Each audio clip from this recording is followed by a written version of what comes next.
We are talking about the latest film, the first film to be released in 2020 on a grand scale and starring Nicolas Cage. We're talking about the adaptation of H.P. Lovecraft's The Color Out of Space by director Richard Stanley. Look at this. All those years in the big city, we finally got out. We're living the dream. Maybe it is a dream.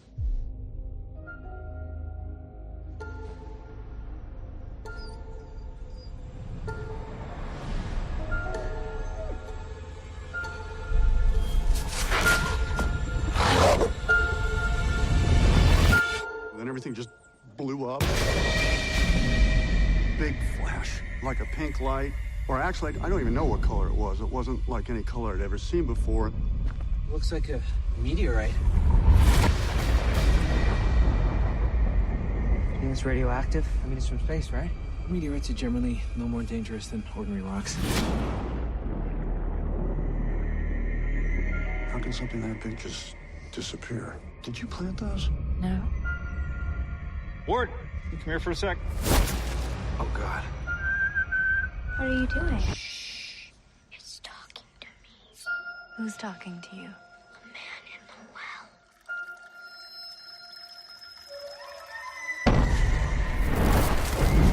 It's in the static, it's in the moisture. It's in here, it's out there. And what's out there is in here now. Everything's under control. Why are you so in denial? That thing from the meteorite changes everything around it. It's just the color. Let it burn. Do you believe me now? I don't know what I believe anymore.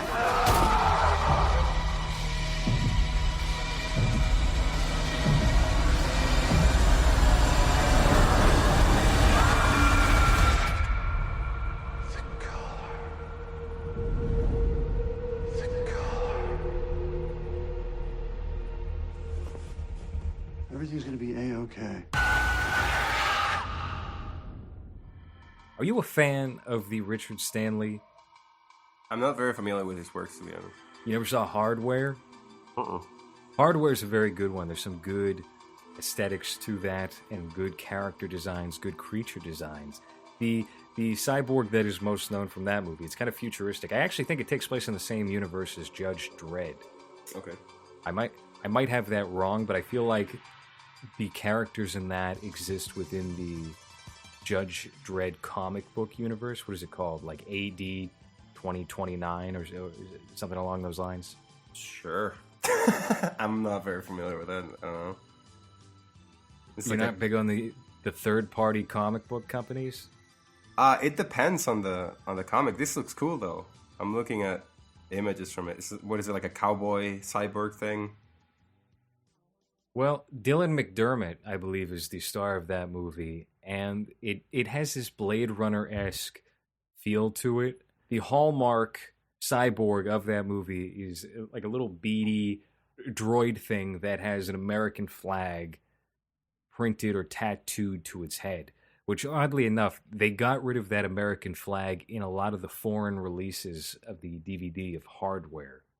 And then he just looks like a boring android. I don't know why they would do that. Terrible people. What, so they just, painted over it?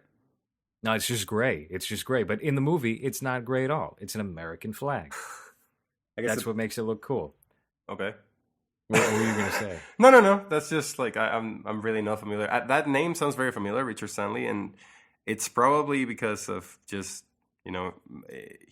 mentioning it, and also when I was doing a little bit of research about this movie, there was a big deal about the fact that he was coming back, or this was like his comeback film, right? Yes, I believe back in the 80s, he paid a boy to get naked and took photos of him in a trailer. Why is it always... Why? It's always sorry. something Wait, like hold this. on. No. It's I think that's the director of Jeepers Creepers. Yeah.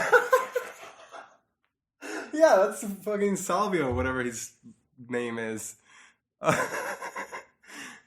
That also is the story of the principal from Ferris Bueller's Day Off. What is his name? Jeffrey Jones. Yep. An iconic man with an iconic mustache. He hasn't worked since. So Richard Stanley just quit making movies then? He got very discouraged, and this comes back to the documentary that I suggested to you. This movie I checked out on Amazon Prime right now, free on Amazon Prime. A documentary called Lost Soul, and this came out around the time where movie documentaries were really big, especially unmade movie documentaries. I think the reason why they popped off is because of Jodorowsky's Dune, right? Which back in the day when I was doing other stuff and I was interviewing the top celebrities, and I tried to get the director of that movie, and he was like, "I promise you, we will do this interview, but I can't right now. I'm fixing my computer," and that interview never came about. Can you believe that? Yeah. So this Jodorowsky's Dune documentary is great, though. It is, yeah. It's got Refn in it. It's got all the hits, really. You see all the character designs and the like ship designs, planets, etc., and all these wild ideas that Jodorowsky had for this movie that never came about. But a lot of the ideas and concepts wound up being recycled into other science fiction films like Alien, Star Wars, and all of these big franchises today. Do you know if he's given his blessing to this new Dune movie that they're making? I don't even know if he's really aware of it, but I do know that Denis Villeneuve is using some of that material for the movie. They were planning an animated film for a while that was going to be based off of Jodorowsky's script and some of those costumes and characters that he had sketched by, what is his name? H.R. Geiger? Yeah. Who designed the Alien.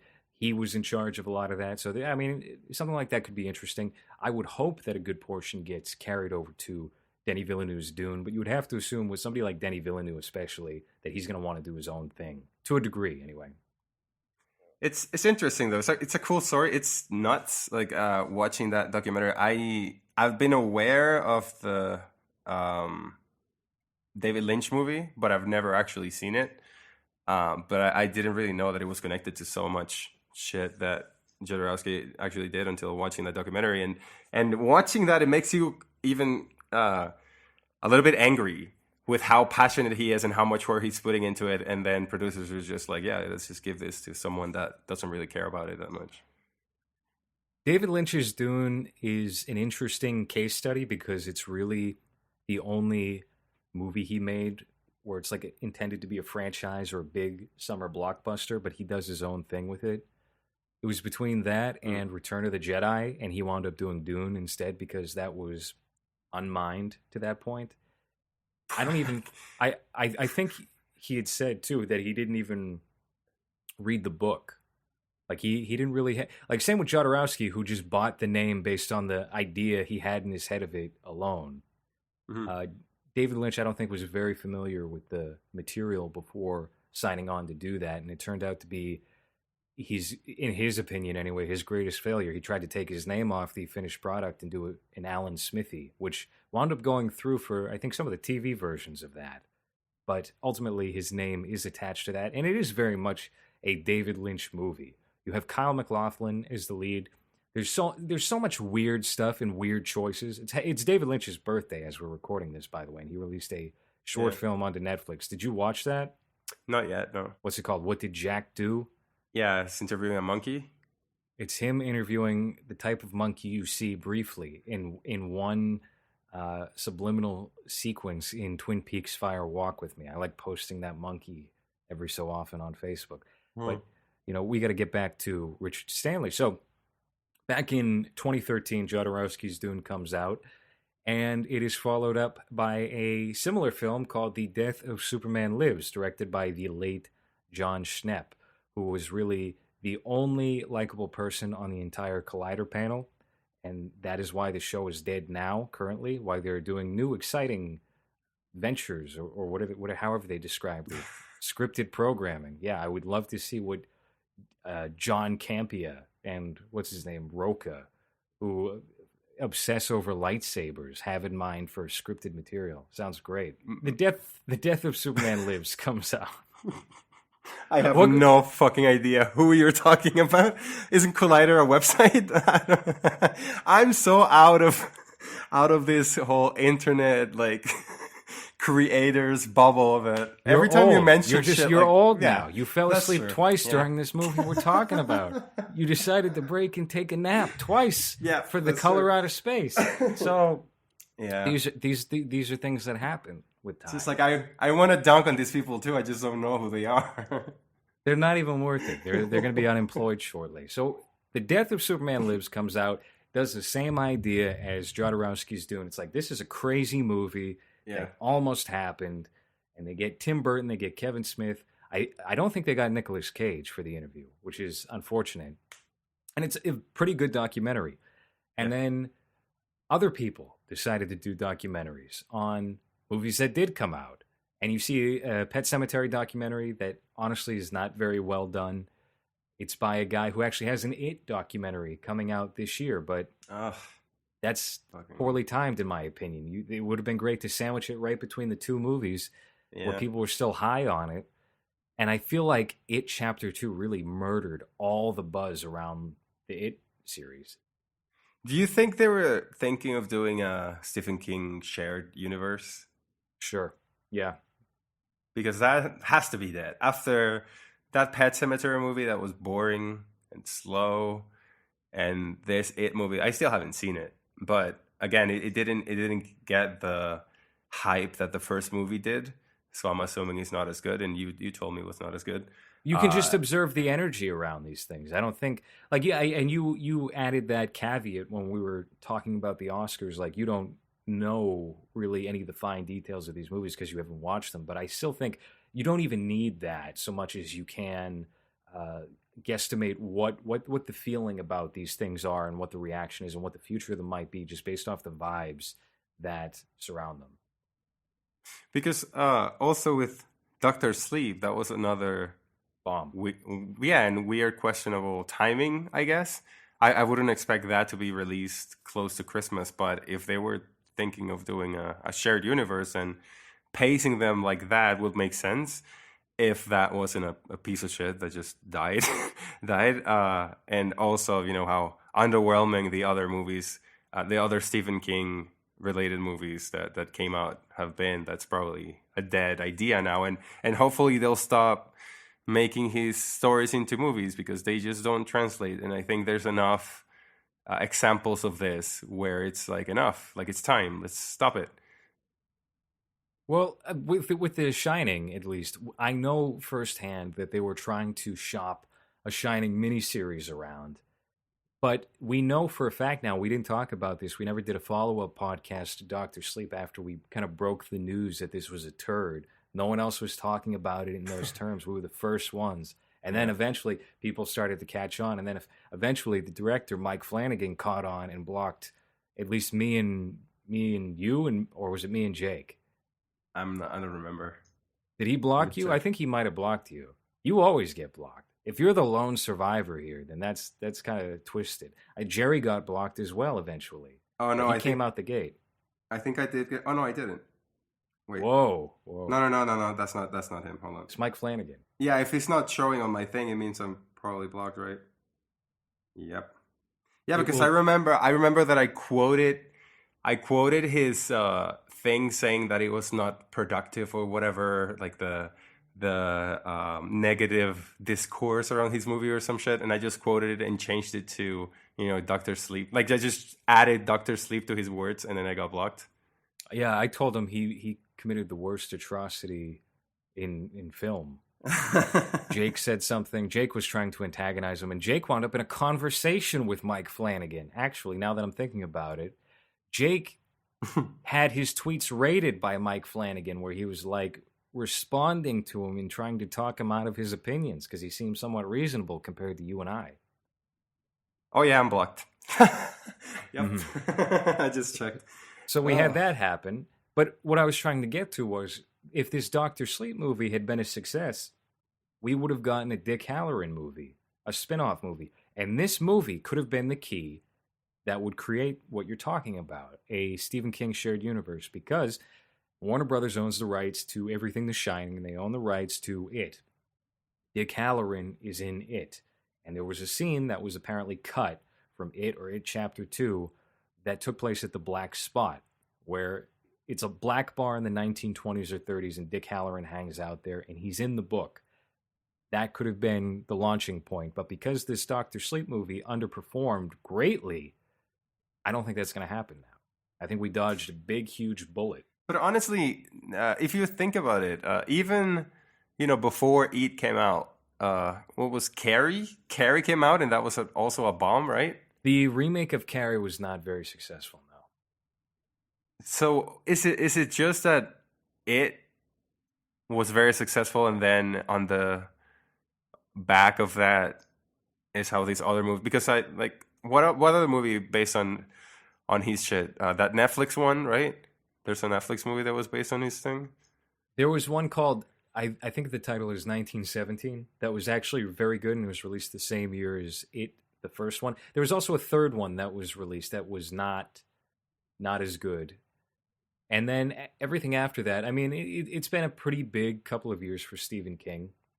Something came out in 2018 that I'm not remembering. A series, maybe? Under the Dome?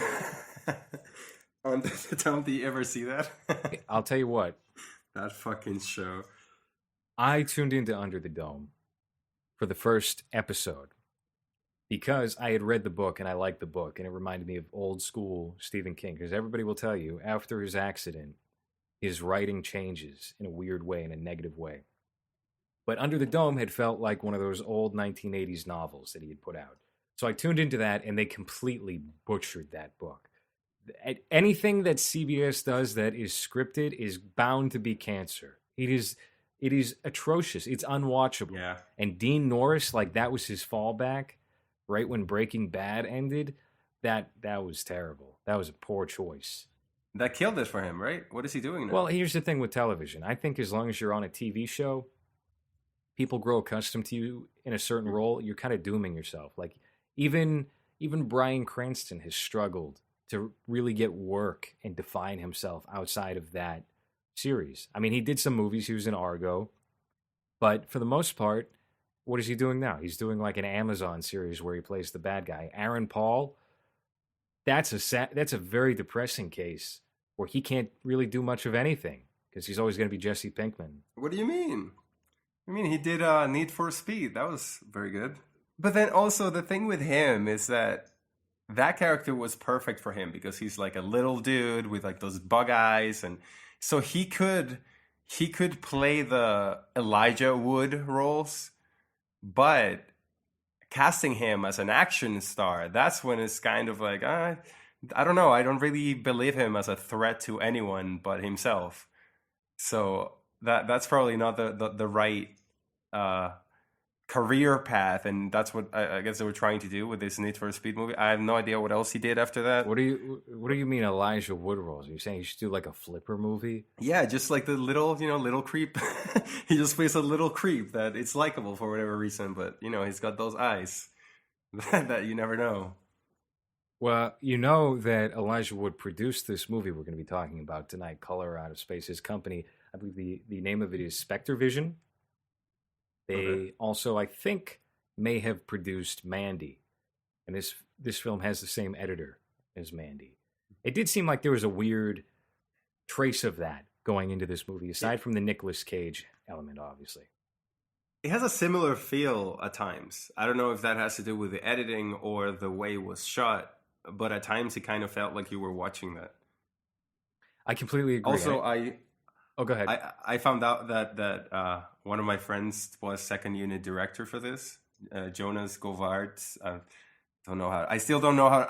I've talked to him, but I don't know how to pronounce his last name. So if that's wrong, sorry. But apparently he did second unit director for this, so that's pretty cool. Great. He's going to be fired after this podcast. Put up on iTunes.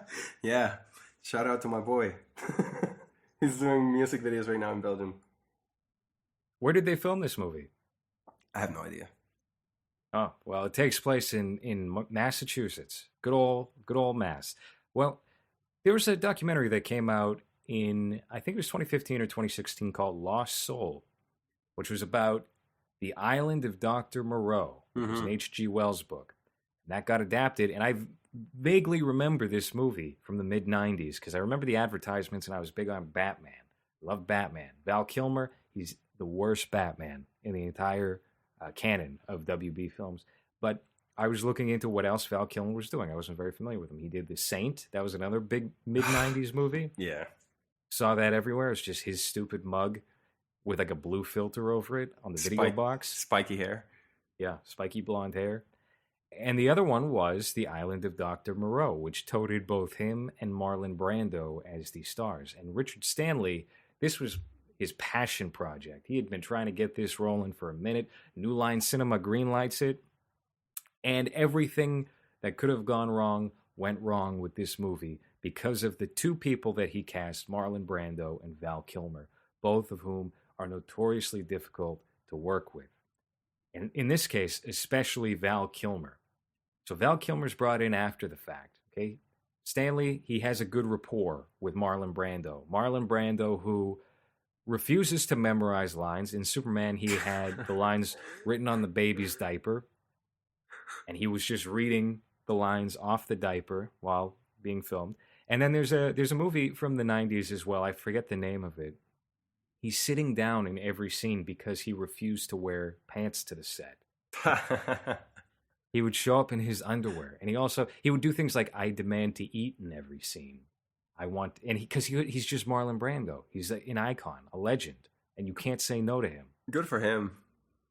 I don't see why Jack Nicholson doesn't do that now.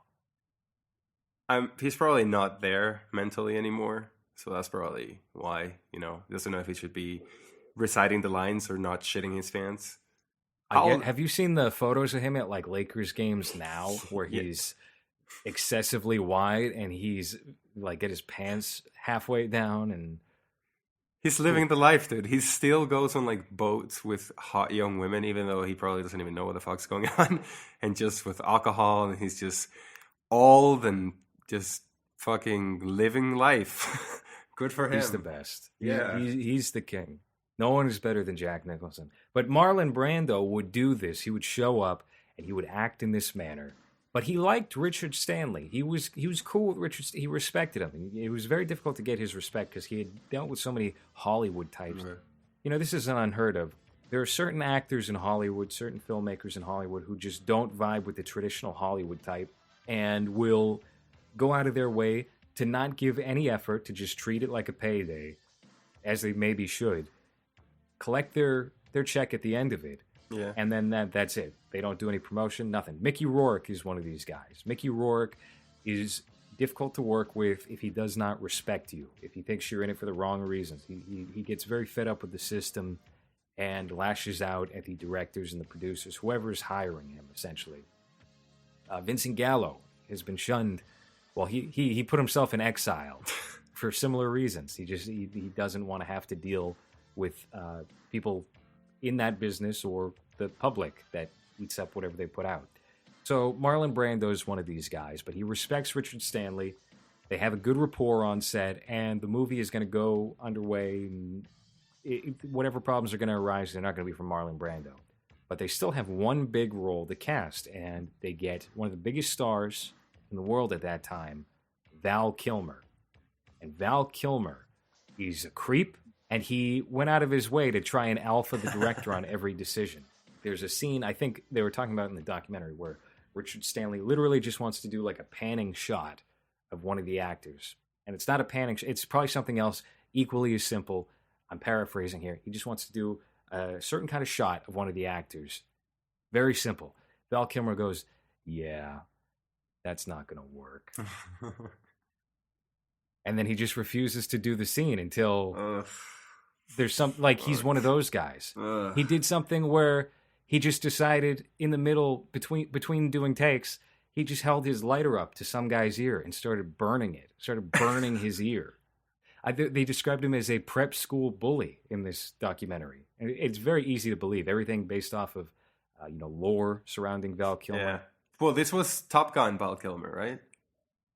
It was about 10 years after Top Gun. Oh, was it? Yeah. Shit, okay.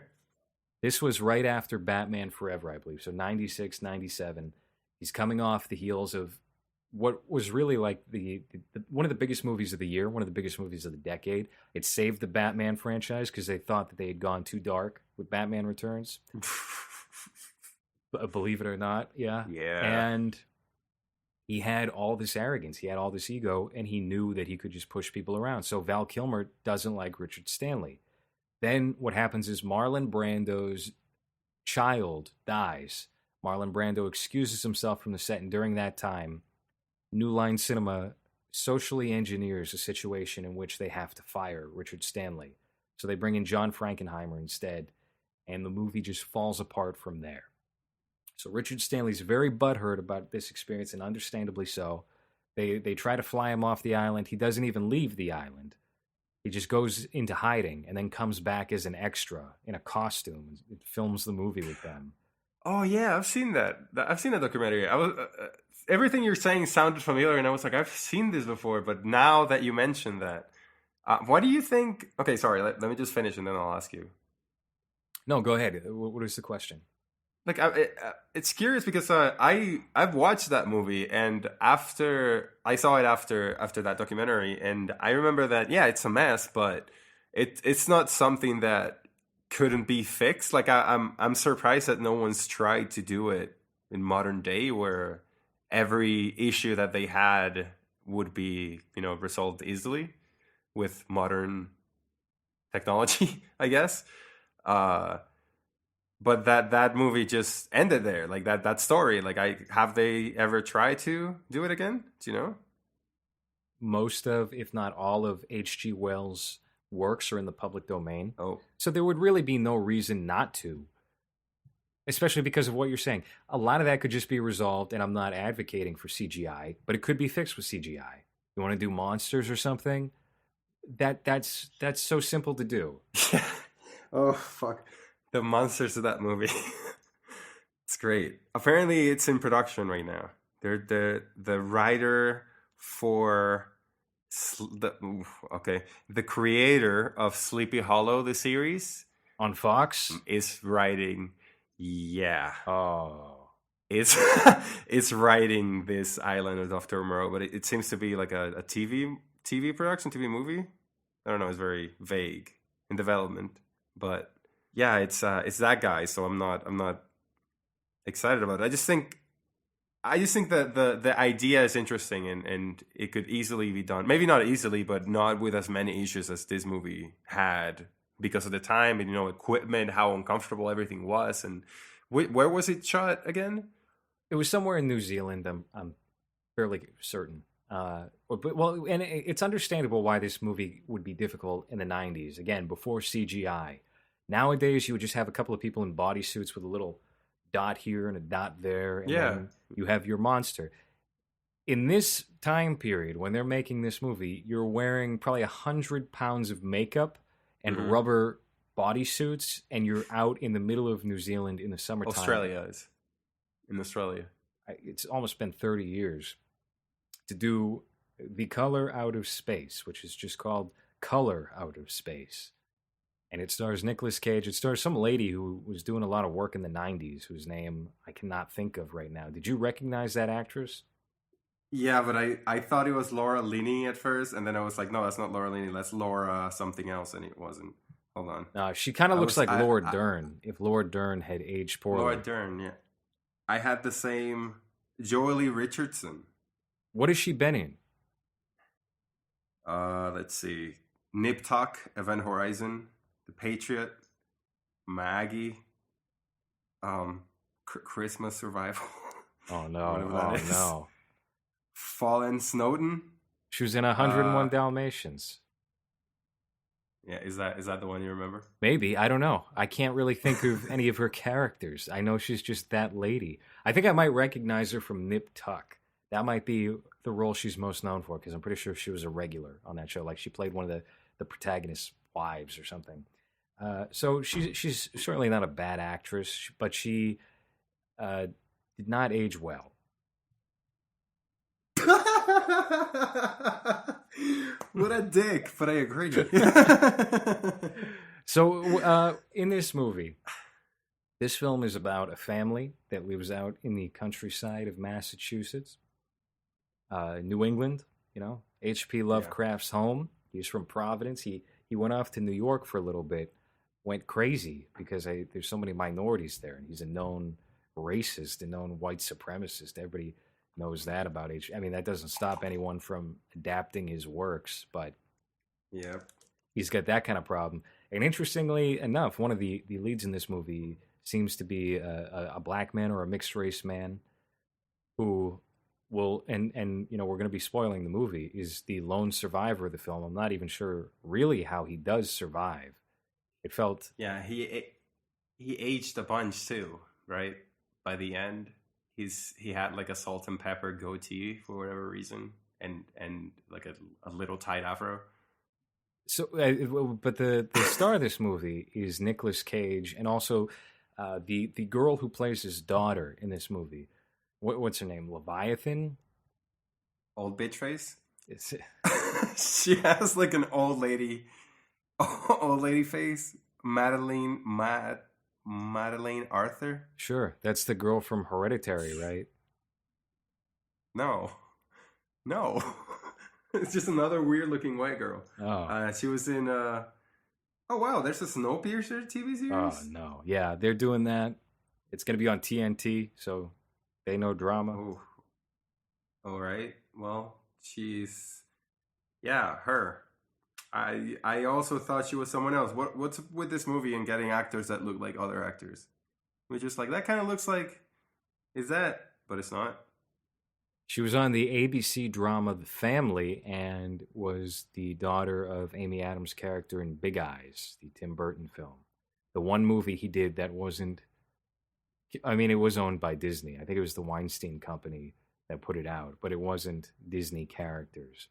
And then you have Nicolas Cage with a mostly subdued performance here. But that does, of course, change, especially as we get to like the halfway point where he does... Okay, so early on in the film, and I would be like, why are they doing this if it wasn't Nicolas Cage? But I have a feeling that the director, Richard Stanley, just said, Nick, do whatever you want. We're going to include it regardless. You are who you are. We're not going to try to change you. Just have fun with it. So he has this very reserved father character. And then in the beginning, he just casually does like a voice that's like a weird 70s New York Woody Allen artsy guy who's supposed to be his father. And then gradually throughout the film, he just starts doing this voice for big chunks of dialogue when he's interacting with the characters after the meteor hits. So you think almost like, is that doing it? Is that making him do his father's voice? But it's not. There's no explanation to it. He just starts talking in this weird manner, and there's nothing that connects to that. It's just because Nicolas Cage wanted to. Yeah, it's not even, and they could have played on the alien thing and that make it obvious like that, but no, it just seems like he just decided that for whatever reason at that time. I wonder when they shot it, like what the order of it was, because it's possible that maybe he started with this and then by the end of filming he was just like, fuck it, and that's what the beginning of it was, or maybe the opposite, where he started with this voice and this character and then forgot about it by the end of it. Did you get the vibe he was doing like a Quentin Tarantino impression? Ooh. Huh. I don't know. It was weird. It was just odd. And then one thing that kind of took me out of it a little bit was how at the end he started to pretend to be a good dad or like a protective dad, which he didn't show at all throughout the movie. When he started, getting angry at his daughter after she did the whole Evil Dead Necronomicon thing. Yeah, she's a Wiccan. She owns a publishing company, I think, and loves the occult. And probably Xanax as well. And Marilyn Manson is married to a little Jew boy. Yeah, well, this character is a familiar character. This is like a good 1/8 of women nowadays. Wiccans still? Do you think that's still a thing? Sorry, maybe more like, realistically, it's more like 1/22nd, but it's like 1/8 of women online. over 30, 35? I didn't Sure. no, just in general. I mean, you see this a lot in the Northeast, where it's like, for whatever reason, it's considered interesting or personality trait if you Still? wear a satanic medallion.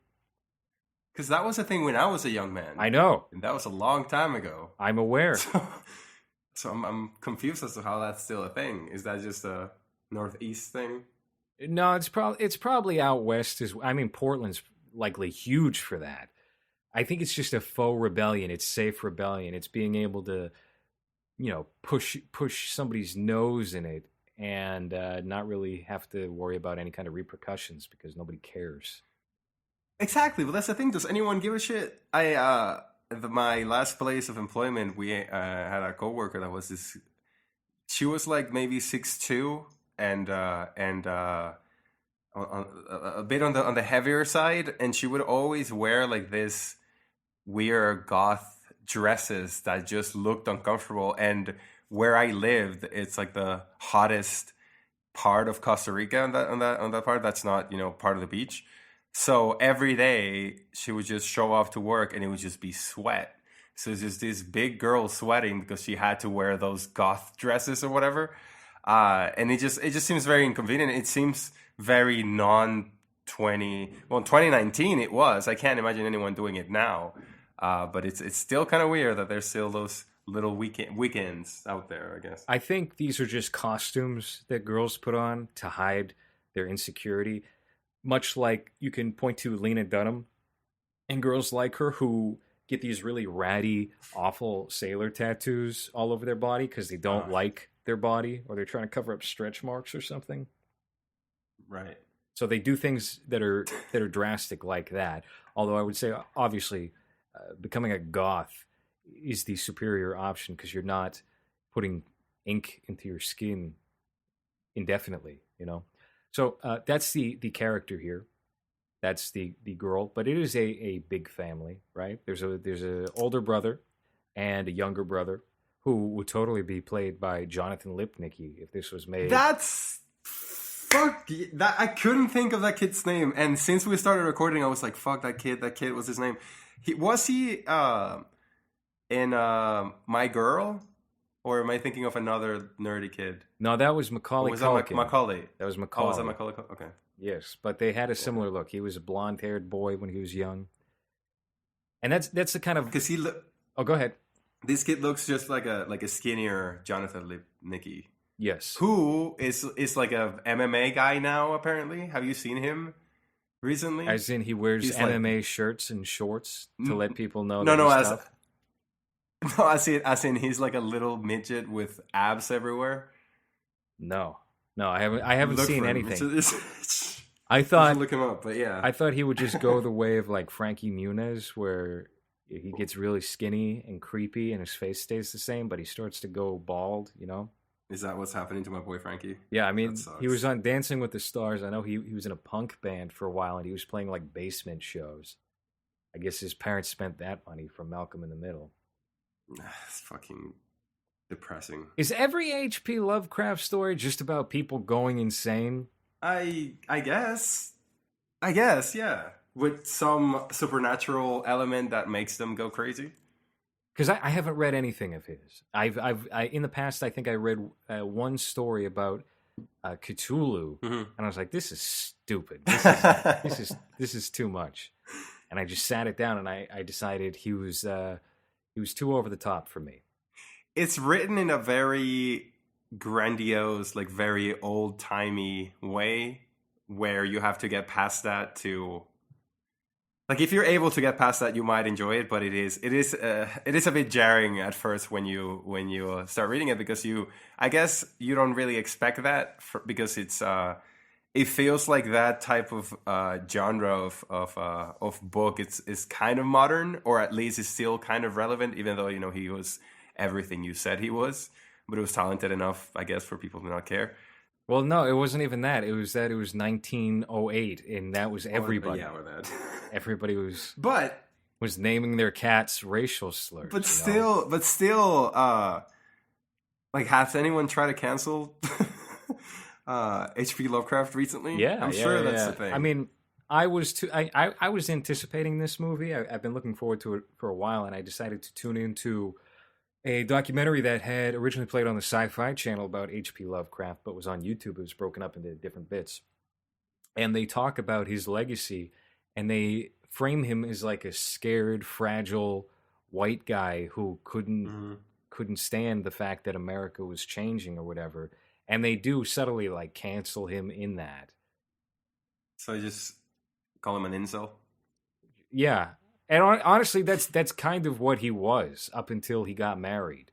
He was deathly petrified of women, and then he met a lady. And I think he got divorced to one lady, and then he wound up with another lady, and he stuck with her forever or something. I don't know. Who cares? I mean, he's an old dead author who did and said things that were fit for his time. You know.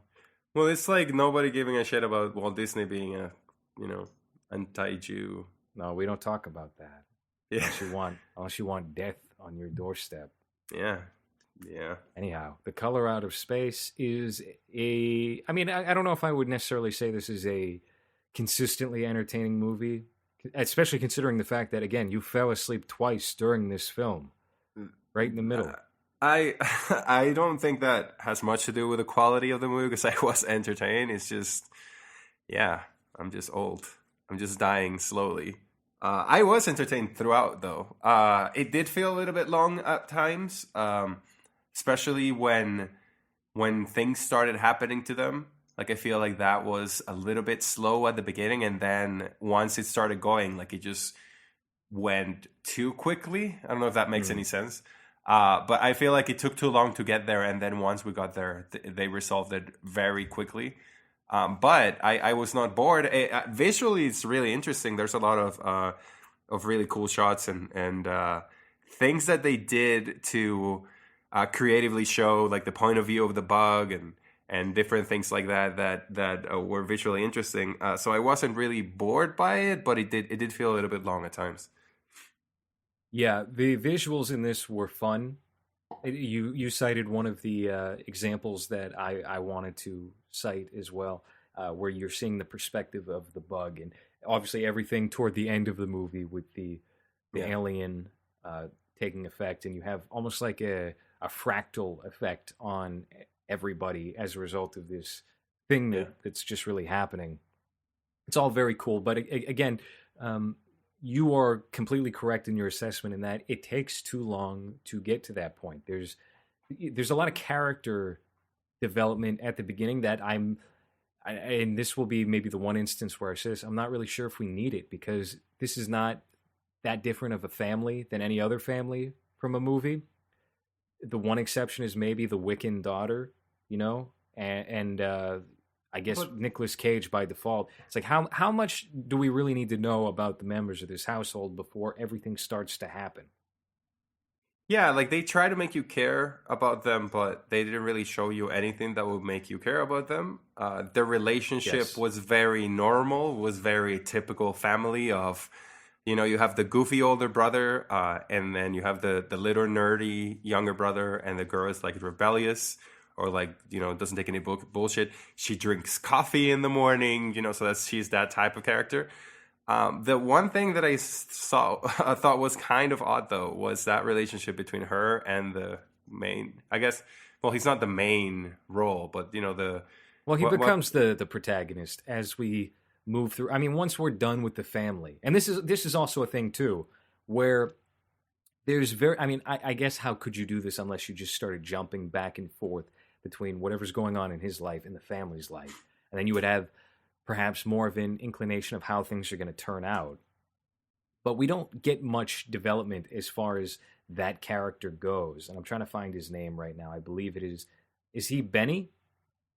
Or is that the boy? I don't know.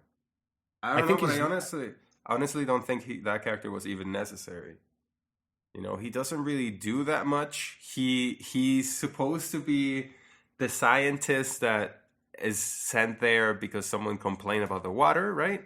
Yeah. And then he sets up a tent, and then he does these little tests. But this all happens within the first half of the movie. So the only time where you actually see him doing anything is that where he shows his skills, I guess. And then after that, it becomes like an odd, like, is he flirting with this young girl, and are we supposed to think that she's either 13 or 23? Because the mom was perfectly fine with her flirting with this guy that looks to be at least 10 years older than her. So that I don't know if I would say that. I mean, really, the impression I got was she was probably somewhere between 18, 19 years old, and this kid was... Okay. I thought of her more like closer to 14, 15 than that. She's got one of those faces. She doesn't have the traditional young Hollywood star look where she's got cheekbones or whatever. They're going to age her a little faster. She's still got the pumpkin face, which why she's got the Hereditary kid look, where it's just the moldy pumpkin cheeks and mouth. What I really like doing is talking about the actresses and criticizing their appearances. Yeah, it has nothing to do with the quality of the movie or affects it at all. No, that's my entire basis as to whether or not a movie's worth watching. I like to show up at the theater and go, damn, look at her face. Yeah. Anyhow, but to talk about the character development, they don't really give a good enough reason as to why that outside male character, the scientist, would have as much investment in this girl as he winds up having, where I think he's very concerned for her well-being. It's like, you met this girl one time, you talked to her for maybe 15 minutes or less that we've seen. Yeah. And you're at a point where you're nearly risking your life to protect her and most of her murdered family. And she's past the point of saving at that section of the movie. I just don't think that I'm not familiar with the story. I don't know if he maybe has a bigger role in the original story where we focus maybe more on his journey or whatever, but it just felt unnecessary, especially because at the end you don't really get much of an answer. You just get oh cool, he survived, but then I was wondering, why? So is the alien entity thing in him now? Like, I was expecting like a little glimmer on his eye or like something pink to show up, but nothing. And he was just looking at the direction of where the thing happened. And I'll tell you what it felt like. I've seen this happen before, I think, with The Rum Diary, which that might have been... No, it wasn't Terry Gilliam. It was somebody else. It was the guy who did With Nail and I, directed The Rum Diary. Terry Gilliam did Fear and Loathing. And it also seemed to be the case with this Guy Pearce movie. The name of it is escaping me, but it was a science fiction film that was like a throwback to 90s action movies. And the endings to these two movies felt oddly tacked on or rushed or sloppily put together. With The Rum Diary, you had an ending where Johnny Depp goes off and does something, and I think Amber Heard is the love interest in this movie. And then they just have like an end scroll where it tells you what happened. Oh. Like they couldn't finish filming it or something like that. And in this movie, it seems like Richard Stanley maybe wasn't satisfied with the outcome, where it's just that male character rising from the rubble and leaving the house. Even though it somehow destroyed everything, it destroyed the aliens, that, ear-piercing screech. Mm-hmm. He's fine, though. He doesn't even have blood running from his ears, because apparently holding his hands to them was enough. It seemed to me like there were a lot of unanswered questions that maybe that ending would have left you with, and it seemed a bit abrupt. And he decided to shoot this stinger at the end where you have that character looking out to the sunset and the water, and he's talking, and he uses the title, as you had mentioned while you were watching. And it's really not well done. This is, and I mean, that could also lend itself to the fact that, you would mention that he doesn't look the same as the rest of the movie. He looks a little bit older. Maybe, his appearance changed during that time. Who knows? Who's to say? Maybe they shot it the day of. I have no clue. Them saying the title, though, almost made me really dislike this movie. Yeah. It's just a color artist's face. Yeah. I mean, they do it twice. And the first time they do it is actually okay, because it's Tommy Chong after he's been infected with the alien, and his vocal cord kind of has this distorted effect to it. Oh, yeah. It's like you You can't even It's like a really mummy. understand what he's saying. Yeah. So he says color out of, and then it's just like, and that to me works. That's fine. Saying it outright, especially after that already happened, is a deal breaker for me. As earnest dialogue of him just, I'm closing this up. Voiceover. Yep. Voiceover. The narration, a voiceover narration when you're close up on his face looking out to the water. That is unforgivable. Yeah, I didn't like that. I wish that it didn't. Yeah, the last stinger, like you said, it's just. Again, that character was not needed. I think it should have just ended with them dying if that's what he wanted to do. I don't think we spend enough time with him for us to even care if he dies or not, or the fact that he survived. Like, okay, cool, he survives, and who cares? We're never with him. Like, we're only with him when he's trying to save the girl, or at the beginning when he's testing the water, which doesn't really come up later. He just shows up later and says, hey, don't drink the water because there's something in it.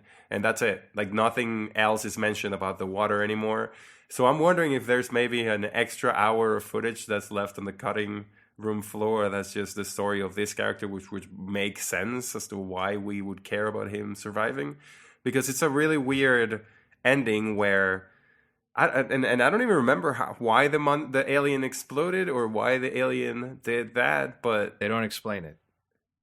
They because at leave first, all that vague.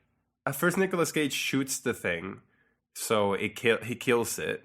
But then what comes out of the well, it's supposed to be just like a ray, and then it just... I don't know. I'm wondering if there's maybe more of this movie that we didn't see, which would make sense, why this character is even there to begin with. I'm doubtful of that for one reason.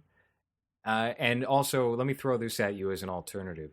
So I'm doubtful of that because I don't think Richard Stanley makes his first movie in 25 years and has a company go, actually, we want to take off 10 minutes of your movie. I just don't think that's the case. I think I believe the company is I think the name is Spectre Vision, right? It's Elijah Wood's company, right?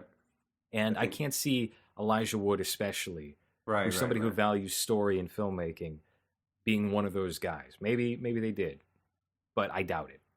Another thing is, I'm fairly confident that there's another H.P. Lovecraft movie that is coming out in the next year or two. Do you know which one it is? Oof, no, let me check. But they are not the remake of Castle Freak. They are trying to do like a shared universe with that, right? With Nicolas Cage. Well, he's dead. So I was thinking, what if it's this guy who pops up in whatever H.P. Lovecraft movie they have going on? He just does a little cameo, and that's why maybe they have him survive. They shoot the stinger, and that's ultimately the decision they went with. But then you'd think that if you're going to continue using this character in other movies, you would spend more time with him so that you actually care. Again, he's not really in this for anything other than, showing up at the end to save the day, but he only saves himself.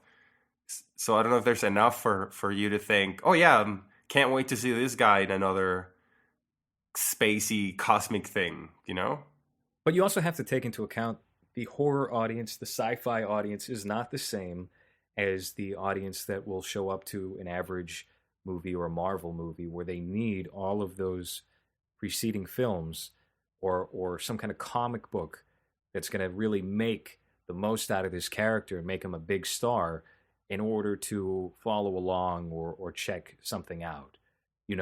Like you have characters from slasher films that carry over into other ones and pop up 3 sequels later, and they're very minor characters a lot of the time. But it doesn't matter because the horror audience recognizes that, and there's a respect there, I guess. So I don't know if you necessarily need Nick Cage to sign on to every one of these. You might find yourself in a situation where it's like Universal's Dark Universe that they had been planning. Yep. Where you have to have Tom Cruise in the first one, and you're setting up Russell Crowe, and then you're going to have all these other people, and you have to have Van Helsing show up in 4 of them. No. Yeah. And getting then too ahead of yourself. And then the first one bombs and it's dead. Exactly. I'll tell you who got the best deal out of anybody in the Marvel Universe is Jeff Bridges. I'm sure he gets a residual check on everything Iron Man. And he did one movie. He shows up. Well, he dies. also did Guardians too. No. That was Kurt Russell. Oh yeah, that's true. Fuck, that's right. Oh yeah, so he's just the bad guy for half an hour of a movie, and that's it. Right, and this was before they started locking people into multiple film contracts. So, yeah, I are they maybe planning this? I mean, I don't see what the point of that would be, considering anybody can pick up I mean, and maybe that's something cool that could be interesting. Is the fact that anyone can do an H.P. Lovecraft film and join in on this universe or whatever, officially or unofficially. But I don't know if this guy would be worth following, as you were saying. Yeah, it says here that it's Elijah Wood and Daniel Noah are the producers, and apparently they're in the early stages of adapting the Dunwich horror, with which also Richard Stanley. Oh, Richard Stanley's going to tackle that one as well? So I'm assuming it's depending on how well this movie does. Because if they're attaching him to it and it's, the same people, the same production company. That would be the implication, yeah. But there was another one that had nothing to do with Richard Stanley that I think they're trying to connect it to. That's coming out already. That's not in pre-production. Is that no Castle Rock? Castle Rock. No, that's Barkat Abdi trying to sell land in Stephen King's town. Castle Freak is owned right now by Fangoria, and they're shooting that, I think, in Romania. Okay. So, that is based off an H.P. Lovecraft property, but that has nothing to do with this one. It was some other movie. With this shared universe. I'm really surprised that people have not taken advantage of the fact that it's what do you call it? Public domain? Yeah. Kirsten Stewart movie, the underwater movie. Ends with Cthulhu, right? Yeah. You just spoiled that. You just spoiled that. Has anybody seen that movie? T.J. Miller makes another flop. That's how I look at that film. That one, I actually am interested just because of that, and because I'm terrified of the ocean. But yeah, something like that would completely ruin the movie for me, because Cthulhu's a giant octopus, squid, demon, devil with wings. If I'm in a movie where I think it's going to be like Cloverfield, and I see like sea realistic creatures swimming around, they got tentacles, it's Jaws but with octopi or something, and then all of a sudden I see Cthulhu just show up at the end. What if Cthulhu showed up in Deep Blue Sea? What if that was the end of that movie and you just see a giant monster with wings hanging out in the water? That would be terrible. That would ruin the whole film. I don't know. That sounds pretty good to me. No. That movie, I'll tell you what, Deep Blue Sea is great because it's one of the only horror movies in history where there are 2 male survivors and no female survivors. You have Thomas Jane and LL Cool J throwing out at the end, and all the women die. Oh, yeah. This is a very misogynistic podcast. On your part, I still love women. Let's see. So H.P. Lovecraft, Arkham Sanitarium, that's one that's coming out this year. Colonizer. There's Witch House, The Deep Ones, and Vertical. Those are 2020. Does any of those sound familiar? Are those all produced by the Asylum? Because that's what they all sound like to me. They don't sound very official. Well, it could be any of those. Are any of them produced by Spectre Vision? No. This one has Stephen Daz as the main characters. Who? Exactly. I don't know. I don't know. Some guy. Let's see. You know who they need to get? They need to get Steven Weber from Wings. Wow, what a callback. He was Jack Torrance in the Shining miniseries for ABC. He's a good actor, but he never should have done that movie. Steven Weber. Who is that? I just told you he was on Wings and he was in The Shining for ABC. Was it the main guy for Wings with the floppy hair? I believe so. Wait. Yeah. Oh, what the fuck happened to him? He was good. He has that weird, like, you know the guy that plays Red Skull in the Captain America movies? Hugo Weaving? Yeah, kind of looks like him. I don't know if maybe I'm just being racist or just white men. Just he's doing pretty good. He's he was in 13 Reasons Why. He plays a principal there, so that's All right, that's not that bad. yeah. He was in Ballers, 8 episodes. Okay. He was in the Get Shorty TV series. All right, so he's not down on his luck. As far as the Yeah. Hugo Weaving comparison, though, I mean that's difficult to say because Hugo Weaving is balding and Steven Weber has like a Farrah Fawcett style hairdo. Full head of hair, yeah. How do you compare the two? I don't see that at all. I don't know. I guess it has that kind of reptilian-looking face that, with a very pointy cheekbones and nose, very Jokerish. I suppose. I guess I could see that. Yeah. Like older guys who haven't fattened up. Exactly. Yeah. Willem Dafoe type. Colorado Space. Do you think this is a good movie? I think it's an enjoyable movie to watch. I don't know what good, like what you would define as good. Look at this. All those years in the big city, we finally got out. We're living the dream. Maybe it is a dream.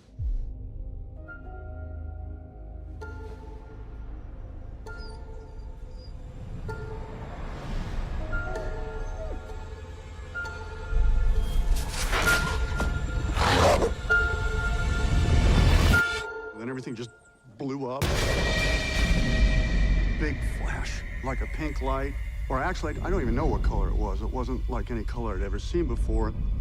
Looks like a meteorite. You think it's radioactive? I mean, it's from space, right? Meteorites are generally no more dangerous than ordinary rocks. How can something that big just disappear? Did you plant those? No. Ward, you come here for a sec. Oh, God.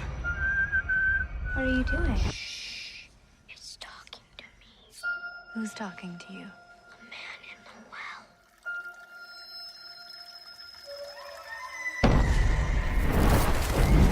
It's in the static, it's in the moisture. It's in here, is out there. And what's out there is in here now. Everything's under control. Why are you so in denial? That ding from the meteorite changes everything around it. It's just the color. But it burns. Do you believe me now? I don't know what I believe anymore.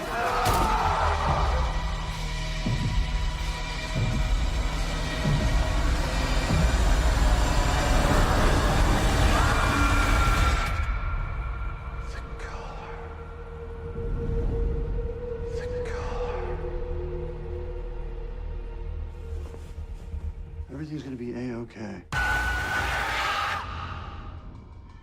Like my biggest issue was character base, and what's not really that big of an issue. Again, it's mostly that I felt it was a little bit slow at times, and then it just resolved itself very quickly, and the issue I had with the character. But I would recommend people to watch this. I thought it was visually interesting enough for you to not be bored by the story, because the story is very simple.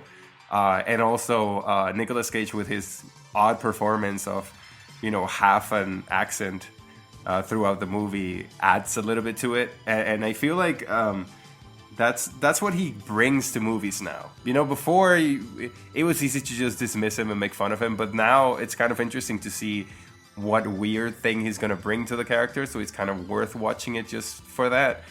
So that adds a little bit to the fact that I thought it was really visually interesting. So I would definitely recommend this for someone to watch. And I would be interested in a shared universe if you're going to continue doing things like this, where it's at least visually interesting. Yeah, this was not one of my favorite movies to watch. I don't think it was terrible or atrocious. And as a matter of fact, I would gladly check out another Richard Stanley film that is based upon H.P. Lovecraft's material. I just don't know if this one really whet my appetite like I was hoping it would, because I was looking forward to this one. And I do think, it's a strange complaint. It's not a complaint I would make often. As I said before, I think the downfall of this movie is the dedication to character development here. But it's the wrong kind of character development because, again, this is not an extraordinary, interesting family. It's very nuclear. The archetypes are there, and we're very familiar with them. And you have Nick Cage in this film. You have interesting visuals. You should be spending more time with those two aspects, and also just explore the alienness of this creature more. There could have been, it's not a wasted opportunity because I do think that the second half of this movie does pick things up quite a bit. And there's pretty good and fun and interesting aspects toward the beginning of the movie as well, with that mother character and the dynamic that she has with her husband, and she's a breast cancer survivor. That's all very well done. Cutting her fingers off and shit. Cutting her fingers off, yes. And how the color from outer space kind of implements itself into their behavior and gradually makes them make less sense and less rational decisions as human beings. I like those aspects to it. I think it could have been developed a little bit more as opposed to concentrating on these characters' personality traits. Yeah. So it's not a failure as a movie. It's certainly not. I would say it's very middle of the road though. As a result of that, we should definitely mention the fact that they use a lot of practical effects and they look really good. Like they did that trick of shooting the monster with close-ups so that you don't really have to show the big goofy monster. But I think it worked really well, and the practical effects that they used, like the thing like monster that ended up becoming of the mom and kid. Yeah. Well, let's talk about that real quick because I wasn't expecting that, although it does go hand in hand with the movie. But the fact that they would draw upon John Carpenter's The Thing with this movie, where you have the alpacas, I believe they were, being infected with the alien, and then obviously the mother, as you had mentioned, she has turned into this odd Aqua Teen Hunger Force style alien that's just like a block. It's so peculiar. I like those designs quite a bit, and I like how they're executed in the movie. Again, I just wish it was more of that and sooner. And also, it's that bit of once they get hit by that ray or whatever it was that makes them do that fuse together back to back, you get to the point of the story where it's like, okay, so what is the character going to do? He can't save it. He's trying to call the hospital, but there's nothing that the hospital can do about it. So you get to a point where, okay, so the characters are fucked. So it's a very interesting way of seeing, how the character is going to react to something like this, where, all you want to do is save your wife and kid, but they're fucked and they're, going to die soon. So I thought that was a really nice touch, especially because that's kind of what made Nicolas Cage go a little bit crazier, before the alien thing took over, where he was trying to play it off as normal, as like nothing, huge is happening while this blob of skin is on the couch. So I feel like that added a lot to the little bit of character that they developed in this. I think the real problem comes in, I'll tell you what, the beginning is fine. Everything once we get to the finale is fine. It's the pause that happens in between, where you have the mayor and the scientists coming out to check out the meteor that had crashed down. You have this sequence where Nicolas Cage is on television, and he actually gives like a pretty decent line where he's talking about bourbon or something. They're trying to be like a crazy alcoholic. Yeah. That's good. But this whole part could have been cut out. It could have been excised. We could have had the meteor crash, and then you have everything else that follows, and you wouldn't miss a beat. As a matter of fact, I think you would have a much stronger film. It would be tighter because they don't really add anything to it. You have I think she's a detective, right? She's like detective or cop, the black lady. And then she shows up at the beginning with the mayor or whoever that person was. And then we don't really see them again. Like, they don't really become a factor throughout the movie at all. Or do we? There's no forensics team. There's no like heavy duty scientific researchers that come out to the farm. Especially then the meteor disappears, and then it's just like, all right, well, it just disappeared. Whatever. You know, it doesn't become a thing where you would expect that if something like that would happen, you know, the police will be all over it, and it will be more of a, we don't want anyone to know about this. So that was kind of unnecessary, and maybe they could have focused that more on either the characters or this family, or maybe more things happening to them, or maybe focus it on the character that ends up surviving, because he does interact with the detective, because they for whatever reason ask him if he knows what's going on, and he's like, oh yeah, this is a meteor, and you know, this usually doesn't get all the way to Earth because it whatever on the surface, whatever the fuck. But it felt kind of odd that they will ask him, where he introduced himself as someone that's, you know, an expert in water.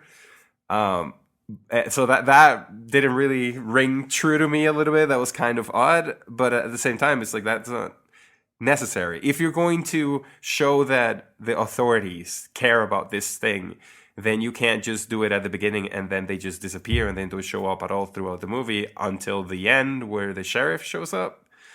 So it's definitely an element that's not necessary, and that it felt a little bit forced. It felt like, yeah, we have to do this because of course it makes sense that the police will care about something like this, but then it doesn't play into the story at all. Right. It's sloppy and it's inconsistent, and it feels like early draft screenwriting. Yeah. Where you're mushing things together and expecting a bridge to come of that, but it doesn't really work. It doesn't really add anything, and it does feel like something that was in the early stages of the story, and then they just maybe forgot to take it out, or maybe thought it was necessary for the realism of it, but instead I feel like it ended up working against the movie. I completely agree. So this isn't all to say, you know, we're getting hung up on the negative aspects of the pacing and the storytelling, but it is an enjoyable movie, and for a sci-fi film especially, to come out as something that is, I guess, borderline horror or full-on horror, depending on how you would categorize that. It's a pretty good effort. It's a good attempt, you know. But at the same time, you're taking a look at the culture surrounding this movie, the reaction to this movie, the critical response, and people are hailing this as a huge triumph, a big masterpiece that Stanley, that Richard Stanley has come back, and you know, he hasn't missed a beat. And maybe that's true, because I would actually say he doesn't show the signs of an aged filmmaker who has lost their rhythm at all. Certainly not like a John Carpenter, where you're checking out 2011's The Ward and you're like, is this even the same guy? Or you're watching Domino by Brian De Palma and you're like, I guess he was in debt, you know, and he took this job that was in Ukraine to do this movie. Those movies are very unfortunate. This movie, it feels like a real movie. It feels like his vision, and he just didn't land it well enough. But it currently has an 88% on Rotten Tomatoes. Oh, wow. Okay. Which is much higher than Academy Award nominated films such as Joker, which I think is at like a 12 or so. It's like 9% on Rotten Tomatoes. Really? No, it's at like 69%. Oh, I'm just glad that old Robert Rodriguez looking man is back, I guess. Have you seen what he looks Tommy like now? Chong. Yeah, no, he's actually very good in this movie, and I'm glad they utilized him in a real way. And not like a jokey way, where you get somebody like... That's what it was. He's one of those guys you can easily hire, who's like Eric Roberts. No offense to Eric Roberts, who is a great actor. Shout out. He's somebody you can get for cheap, and they give... You know, they give no direction to it. It's just like, yeah, just read the lines, whatever. And it's like a joke performance. And now Tommy Chong is essentially playing Tommy Chong. But he's used well here, and he's acting. Yeah. And he's creepy when he's infected and his body's melting as a result of this alien. Also, there's a little bit more to the character than just the usual, you know, That 70s Show character, which is what he's been playing for, you know, everything since That 70s Show, I guess. They gave him since Cheech and Chong, or maybe, well, I guess in the late 70s. He's I guess always it just been the stoner character. I guess it just mean this old stoner, you know, this old guy that doesn't know what's going on or whatever. But in this one, they gave him a little bit more of like creepy, a little bit more to say, and a little bit more to do, and he's really good at it. And it's kind of surprising because again, that same reason that they usually get cast just to be that guy that, you know, once he comes on screen, you're like, oh, look, it's him. You know, hey, that guy, but nothing really much to do. Here's what happens. These guys become down on their luck. They have to do reality shows and they pump up their personality as themselves. And people often forget that they had a start in show business, in acting, in performing. And that's still a muscle. That's still a reflex that can be used when handled appropriately. And I think that's done well here. Yeah. You know, I'm still waiting for Gary Busey to be given some quality material. People forget that he's an Academy Award nominee. Now, his brain is mush currently, and if you look at any photos of him at conventions where he's got just dried shit all over his face, not great, probably not very hopeful, but you know, anything's possible, really. He's just waiting for you to write it. Yeah, that's right. Yeah, it's going to be a low-res Wonder Bread production. Also, this movie is just 1% lower than the Best Picture winner at the Golden Globes 1917, which is at 89% right now. How was this not nominated? Or is this going to be nominated by the end of this year? Well, this is 2020. I mean, if you go on Letterboxd, it'll tell you 2019 because it had a premiere in 2019, but this is a 2020 film. First film of 2020. It was released in theaters as of, well, actually, it doesn't come out in theaters for another 3 days. How did we watch it? I have a screening from my friend that worked on it. That's a lie. Yeah.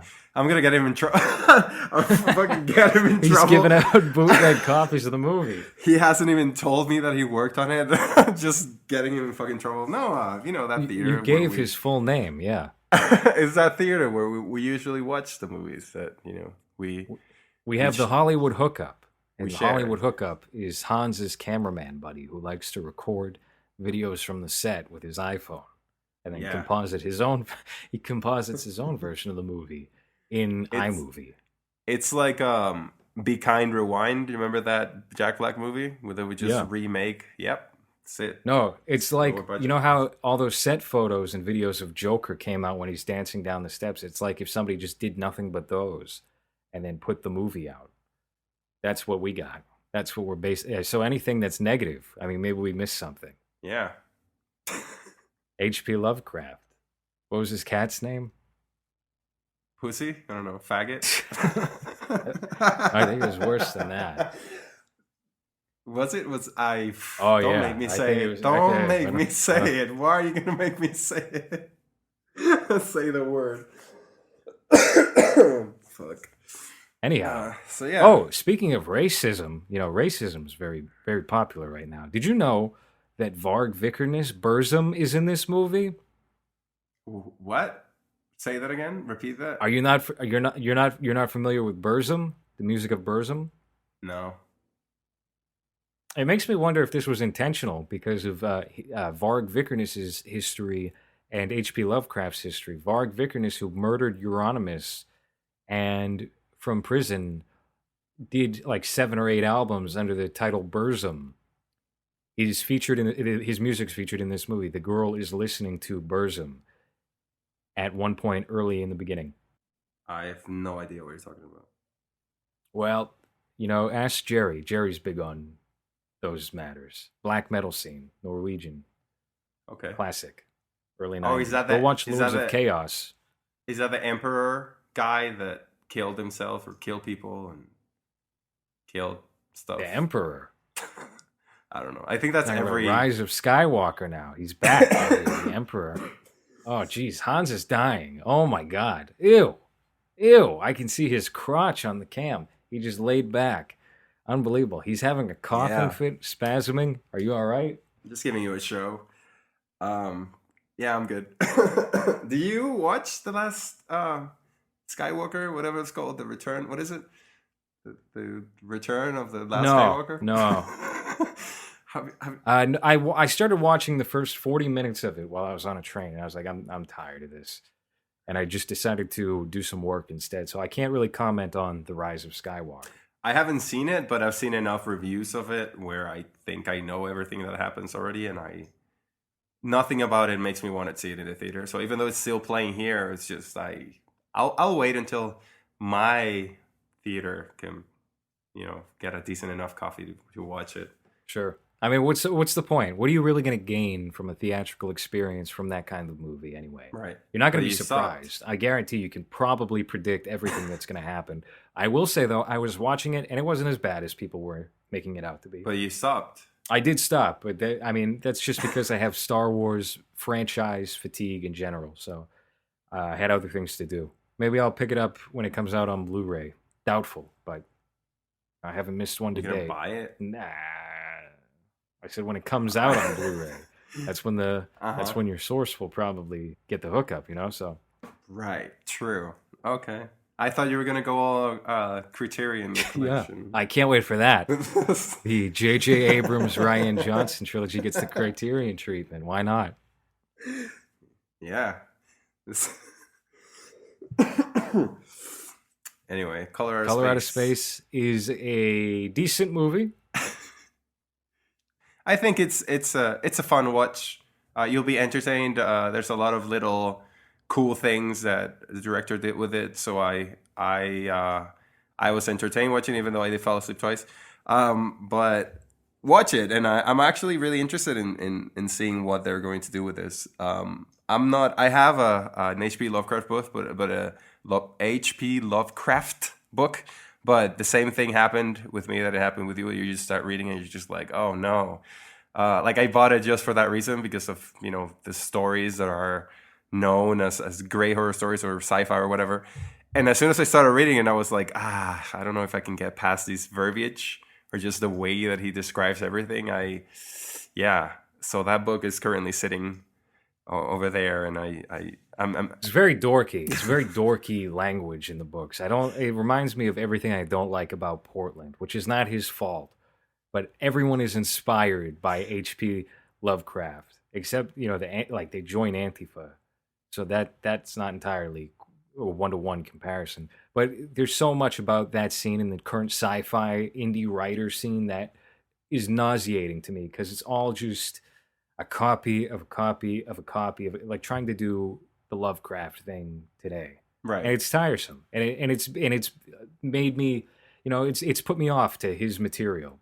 And the writing doesn't help either, like you said. But I can't really judge the story that I read and apply that broadly to his work, because I haven't investigated it well enough. Right. I guess I'm just looking forward because of this movie, and because the fact that the same directors and producers are involved. So it would be cool to have continuity on something like this, and not like what Universal did, which was just, let's get these A-listers and hopefully something will come out of that, just out of their name. I'll tell you what.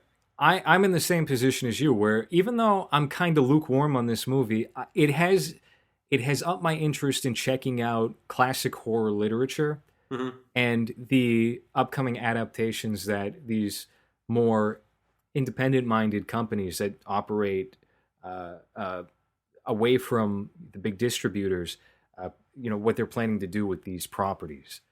So I'm not turned off to anything H.P. Lovecraft or Richard Stanley or even the Universal properties, which are also mostly public domain. If you want to do Dracula or Frankenstein, anybody can do that. Jerry was talking about how BBC's Dracula was one of the most sickening things he's ever watched. How the first episode was good, I think he called it. That might be a generous interpretation of his review. And I had heard from the one trusted film critic around, James Hancock. I heard from him that on his YouTube, I'm not really friends with the guy. I haven't talked to him before. I heard from his YouTube that the first episode is very good, and the other episodes are terrible. And there's a female Van Helsing. Yeah, she's hot for teacher. Yeah. And all sorts of other stuff where, he's I think he's a bisexual Dracula. I don't want to tell tales out of school, but that's the word on the street now. I think we talked about this in another show that you had before, because I remember talking about these franchises when The Mummy came out and what Dracula Time. That was a podcast I held from What the- 2012 to 2014. Dracula Time. Each week at 6 p.m. we would talk about Dracula. the thing that puts me off these movies now is that those monsters are very much a product of their time. Like modernizing a Frankenstein monster story. I don't know how you could do it in a modern day. Well, like a zombie or like a and also Creature of the Black Lagoon. Like you couldn't really Bride of Frankenstein. Like I feel like those should be left to what they already are, because again, a story like at least let's say the beginning of I don't fucking know, Frankenstein, where when you have the assistant and the doctor or whatever and all that shit is happening, we don't really have castles anymore. We don't even have scientists like that anymore. So modernizing it or bringing it to modern day and then just seeing a goofy Frankenstein monster, I just don't see how that could work. That Mummy movie with Tom Cruise was a piece of shit, and they tried to make it too mystical and somehow bring it into modern day, and I just feel like those stories don't really work anymore, because that a lot of the elements that work for it have to do with what was happening at the time, the lack of technology, the lack of education, and the lack of all of those things that would make those monsters scary. Now I don't know, a werewolf movie, like it would have to be something very like R-rated or violent for me to be interested in it, especially if you're going to sanitize it in a way that Universal would do, because they're not going to do a fucking R-rated Wolfman movie. That's what you think. Did you see Wolfman starring Benicio del Toro and Anthony Hopkins? Oh God, was that R-rated? That was R-rated, and that was also a flop. I think that was in 2008 or 9. They used I think Rick Baker might have been the special effects guy, and they went with the classic 1940s style Wolfman look merged into a more modern Wolfman, and that looked pretty good. Was that but Benicio? Again, that was Benicio del Toro, yes. But I don't think that movie made its money back, and that took place in the 40s or the 30s, which I don't think that these stories are so old that they can't be done today. But I think you're absolutely correct in that when you have it take place today and you set it in the modern Western world, which is so up to date with technology, these types of creatures can be easily dispatched of. Yeah. With literally just a press of the button. If you're at Dracula's castle and Dracula suddenly lives in England, well, what's stopping you from getting an Uber and just going home? Yeah. But on the flip side, maybe you could do Dracula today and have him be what he is, which is a creepy Eastern European guy. Because there are castles out there. I assume the Wi-Fi is probably not very good in like Serbia. Those people are just naturally frightening. All Eastern European people creep me out. I don't like them. I just get there's the vibe of like going home and making cabbage for dinner and nothing behind the eyes, just sex with your immediate family. Yeah. I don't like that. Jelly soup. Do you know how they do jelly soup? Nah. I don't think about stuff like that. I was seeing a girl from Lithuania for a couple of weeks, and she took me home for dinner, and she took out this jelly from the fridge and asked me to try it, and it was chicken soup, but instead of water, it's jelly. So she gave me a slice of chicken soup. And no, it's not good. It's like, of course you're all fucking weird and dead inside. This is the shit you eat. Like, this is your treat, fucking jelly soup. But yeah, I completely agree with what you're saying. The thing is, like, okay, so now we're gonna sell a story of someone that's interested in going to a Transylvanian castle, and that's where this happens. I don't know. I feel like for you to be able to bring those old stories to modern day, you actually have to sit down and think about it, and I don't think these big studios are willing to do that work, which would be, hey, let's make this make sense now, instead of, hey, this is the mummy, remember the mummy, here's the mummy, and that's it, which is what they've been doing. And what if it was this? What if it was 90 Day Fiance but Dracula? I don't think that would last the 90 days though, right?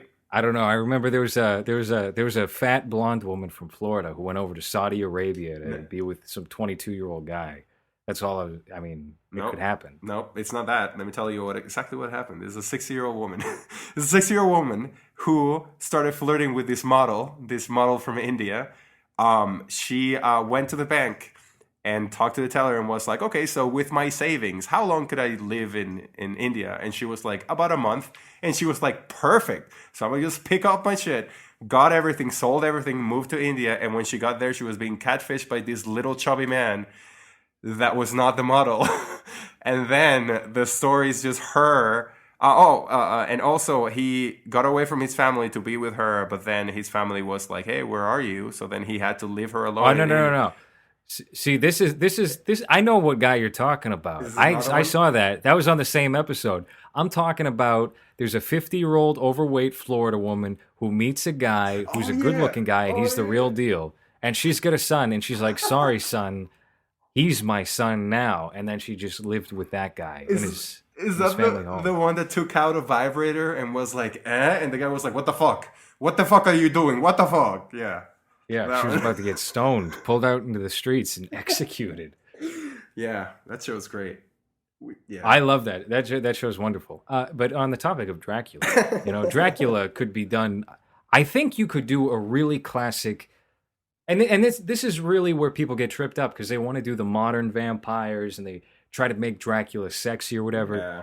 I think you could easily do a great Nosferatu movie right now. And I know Robert Eggers is planning that for like 5 years from now, but how much money would it really take to rent a castle and do like a classic black and white Nosferatu film? Probably be very cheap. Most of the money would go to prosthetics and just renting the place. Get Defoe again to play him since he was great at it. Oh yeah, what was that? That was not Interview with a Vampire. That was Shadow of a Vampire. Yep. Yeah. Where he played Max Schreck, the actor. And the idea behind the movie, I guess, was that he was actually a vampire. John Malkovich is in that movie as well, right? Yeah, he's great in it. They're shooting Nosferatu without knowing that he's an actual real vampire. But he's so great at it. Like Willem Dafoe is so creepy and such a weirdo. I mean, he always is, but his performance is so good in this one that I would like to see it again. I mean, I guess he's old now, so I don't know. They would probably want to get someone even fresh, but they would probably try to get someone fresh and good looking, or maybe not good looking, but just new. But that's the source of the problem. When you focus on that romantic, suave element, and not he should be a decayed creature that's been dead for 100 years, 200 years, 1,000 years. The most effective vampires in film history have always been the Nosferatu style look. Salem's Lot, where in the book you have Barlow and he's just your average Dracula, who's like this good-looking, charming guy. In the 1977 Tobe Hooper miniseries and theatrical film of Salem's Lot, they just steal the Nosferatu look entirely and improve it. They make it a very creepy beast, and they do something a little similar with the Nosferatu remake that Werner Herzog directed, although that is more of a romantic film. Throughout history, I think if you just look at the best vampires, the movies that hold up the best, it's always going to be going for creepy as opposed to appealing. Yeah, I don't understand sexy vampire because that's not scary. I guess if you're a woman that would fall prey for his game, that would be scary, but I don't know, a sexy man doesn't really scare me. Dracula's Game? What's Dracula's Game? Is this is a movie about him luring women to come to his castle in Dracula so he can gain citizenship? This is really what you should be doing, Hans. You need to meet a nice, overweight Florida woman and sweep her off her feet. That's what you got to do. If it was as easy as it was 10 years ago, I would have done that shit, but it's not even worth. It's not even worth all that pain because it's gonna take so much work that I'll just gay marry someone. What if? Okay, how about this? How about for a gimmick? You know how BuzzFeed likes to write about? Ooh, check out this castle. You can you can take a look at this and rent this on bnb.com. And it's we're going to talk about this in the article. Isn't it quirky? You should start dressing up as Dracula and bring people to like a hut in Costa Rica and call it Dracula's Castle. Get to know some journalists, have them write about it. So you're like a cool like tourist attraction. Anthony Bourdain, if he was alive, could come out. I love that you were expecting them to take me serious.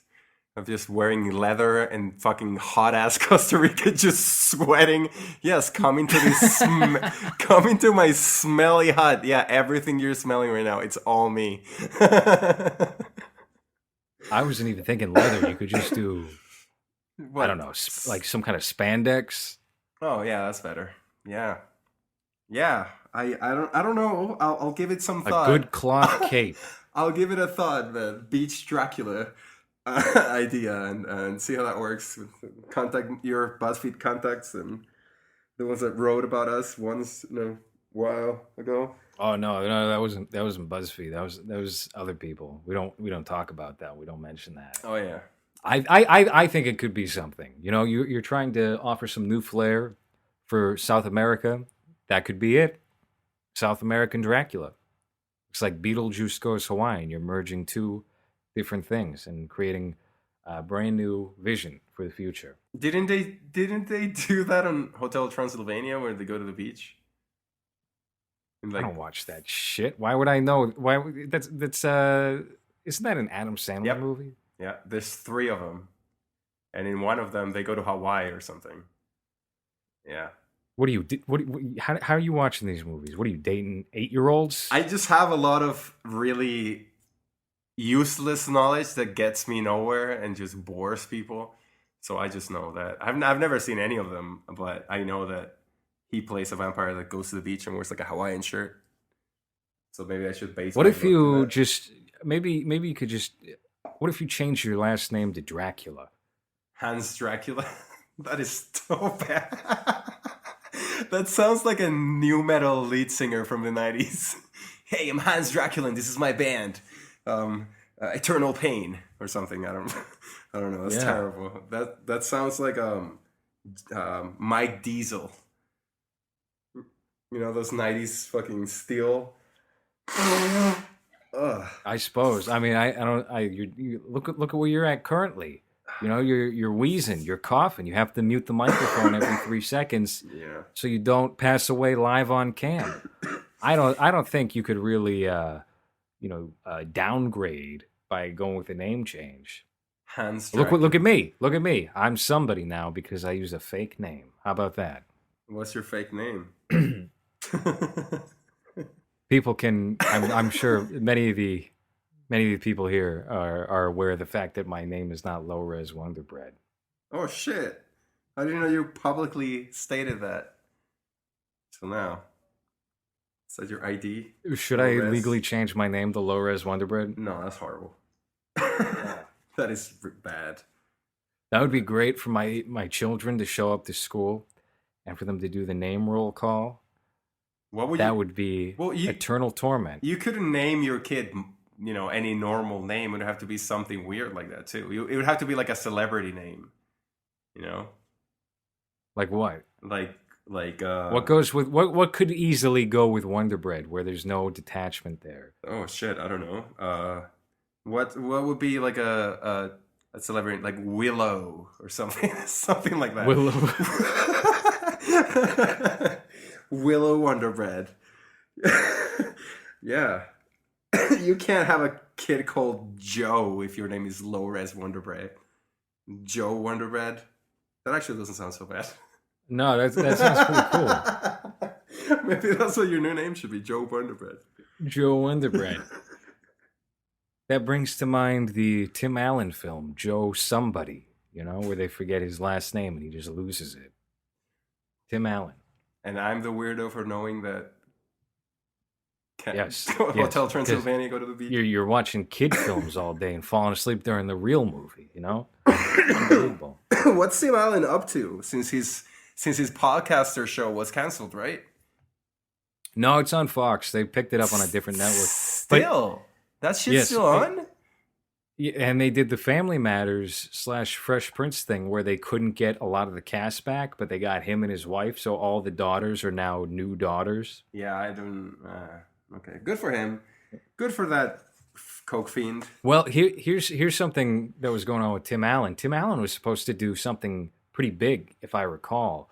Oh, here's what I heard. They were going to do a Galaxy Quest series, but he was sick during that time, whatever that means. I took that as cancer, which is maybe why he was out of action for a while. But he was very sick for a period of time and couldn't do a Galaxy Quest show beyond a pilot. I'd be interested in that. Then again, I don't know if that shit still holds up. I feel like that might be another one of those, it came out at the right time. When it came out. And is that something that you really need more of? Because when you do go back to these little properties that were good in the moment and overlooked, and you expand upon it, you sometimes wind up getting rid of what was interesting about it. Alan Rickman is dead too. And he was Alan Rickman's dead. He was a huge part of it. I doubt you could get Sam Rockwell back. They did a similar thing where they were going to do Beverly Hills Cop as a CBS sitcom, and Eddie Murphy agreed to the pilot, and everybody liked the pilot.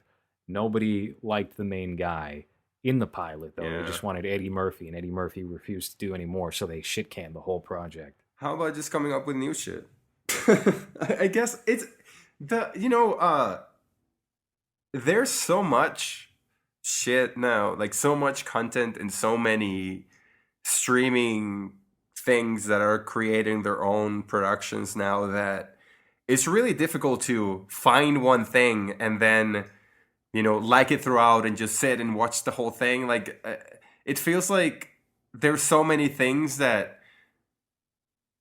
it's just too much content, so you don't really have the time to sit down and watch and enjoy something. Like I was thinking of I saw someone that posted that Breaking Bad apparently was released today, like 15 years ago or whatever.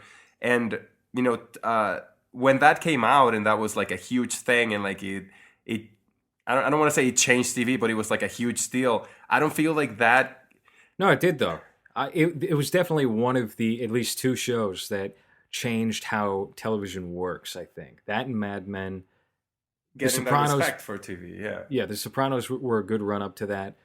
It created the idea of there being a golden age of television in the 21st century, which I think it's safe to say we've put that to bed. Yeah, because that's the thing. I've updated my computer and I have Apple TV there, and I clicked on it and I didn't even know that fucking Apple was doing their own production. So even they have their own shows, and it's just there's so much shit that I guess you end up overlooking a lot of good things, but I feel like it's just so overwhelming that now it's difficult to just grab one thing and be like, okay, I'm really interested in this, so I'm just gonna sit and watch 3 hours of it. And mostly because of that, because there's so much, when before you would have a couple of options and you could pick the one that fits your wants or needs better.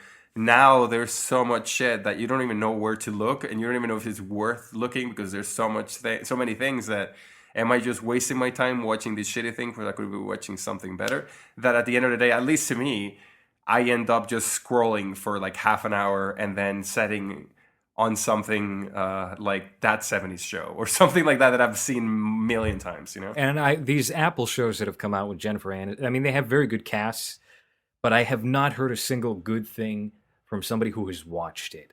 That show's getting a lot of nominations because I guess it's like Me Too, the drama series, but you have comedic actors in it. Oh, yeah. Mm-hmm. And it's getting a lot of praise on that front. But anybody who has sat down and watched an episode of it has said that show is awful.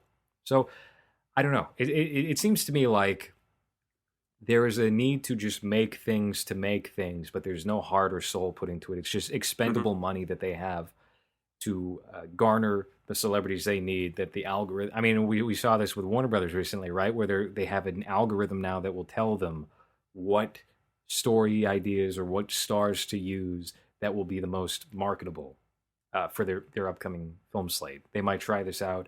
My guess is they probably won't stick with it, but who knows? That's what it currently feels like with Apple, with Netflix to a degree, although they are much more willing Mm-hmm. to just throw money at anybody who is an interesting creative artist. I know we were talking about in the group chat how Eddie Murphy is going to get a big lucrative deal to do one stand-up special. So there's that aspect to it as well. But for the most part, as we get more content, for lack of a better word, that's just going to be, I think that for now anyway, the divide that comes with shows and movies that have a lot of money behind them, and then those with less so. I think it's going to make up for it in having a soul. How long do you think it's gonna last until this eventually breaks down? So Disney and Apple are going to be fine. They're not going to. I mean, Disney especially will be fine forever at this point. They are just going to be a staple of life, unfortunately. Netflix has maybe 6 or 7 years left in it before the bottom drops out on that, unless they can get another investor that they can take money from, because they were going to die. They were literally going to they were on their deathbed. They would have been done within the next 3-4 years if they didn't get that. I think it was $12 billion check from somebody, where they're just like, it's like the Wolf of Wall Street, where you're just taking people's money and you're spending it. You're making a life for yourself. They're not going to get a single penny back, but they think they will. They're going to get a little bit. They're not going to get the full sum back and then some, like they're expecting. And then all of a sudden, people are going to stop loaning money to Netflix, and that's going to be the end of that. Right. I guess what I mean is just the whole streaming thing, because I honestly feel like, and I think I've said this before, that because there's so many options and there's so many quote unquote channels, if you want to call them that, that eventually, or maybe sooner than you think, you're going to start getting bundles like cable companies, where you get Netflix and you get Hulu and you get this other thing for, half the price or whatever. And it's going to end up becoming what was happening 10, 15 years ago with cable companies. But I just, because there's so much and every day there's a new one coming up, that I feel like it's going to get to a point where no one's going to watch anything. So anymore, here's what it would take for that to happen. You would need both Apple and Disney or Netflix or somebody who has that kind of money to start buying smaller companies, right? So let's talk about Gas Digital real quick. Louis J. Gomez's company. You would need Netflix or Disney or Apple to buy them.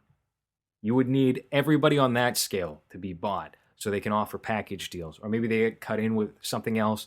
But the thing about that is, we are coming from a time period where that has already happened many times over, and especially when it comes to entertainment, where these smaller entertainment companies are getting bought out by bigger ones, and they essentially lose their character and then get buried.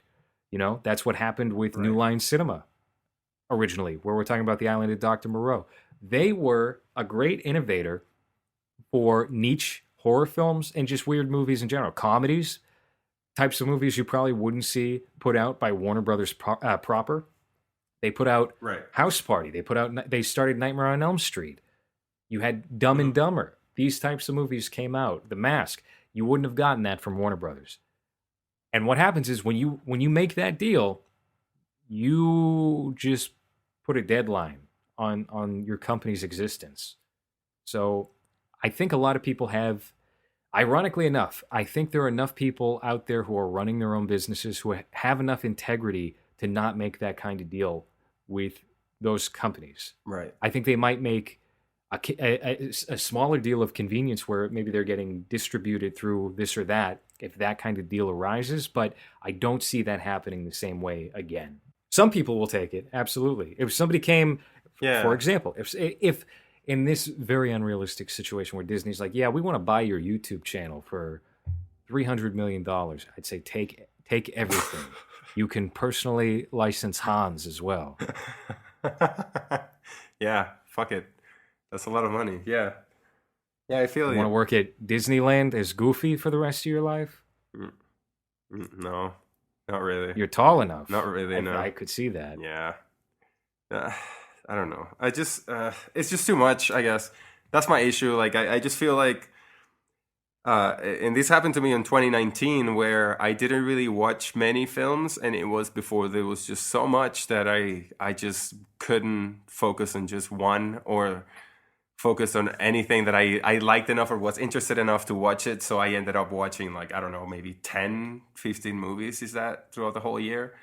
And it just feels like oversaturation. And I feel more comfortable sitting down and watching half an hour of something than committing to a movie. And I don't know if that has to do with the fact that, you know, there's just so much shit that sometimes it feels like a chore putting up with something that, you know, you're not even going to like, or if you're half an hour in and you're just like, oh, fuck this, you know, now move on to the next one. That's happened to me with Netflix lately, where I'm just like, okay, this looks interesting. And then I'm half an hour in and I'm just like, I'm done.